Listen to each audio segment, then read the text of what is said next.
நம்ம பார்க்கக்கூடிய இடம் நம்ம ஊர்ல இருந்து 10 கிலோமீட்டர் டிஸ்டன்ஸ்ல இருக்குது. உங்களுக்கு இடம் மனசுல இருக்குன்னு நினைக்கிறேன். கூட்டப்புளி எத்தனை பேருக்கு தெரியும்? ஆனா எனக்கு இன்னைக்குதான் தெரியும். நம்ம ஊர் வழியா டெய்லி பஸ் போகுது.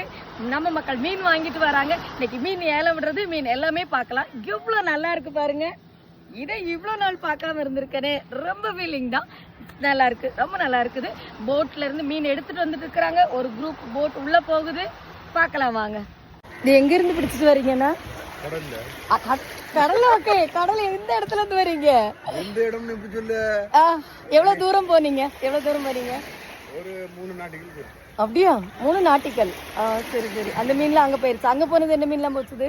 ஊளா, வாழைத்துப்பு, நீங்க நிறைய மீன் பட்டிருக்கா? இல்ல, கம்மி. சரி, தேங்க்ஸ் மேம். இன்னைக்கு என்ன மீன்லாம் கேட்டு ஸ்கூல்ல திட்டுவாங்க தெரியுமா? மீன் சத்தையில சத்தம் போடுற மாதிரி சத்தம் போடுற, அப்படி ஒரு சத்தம் நல்லா இருக்கு. வாங்கிட்டு வரேன்.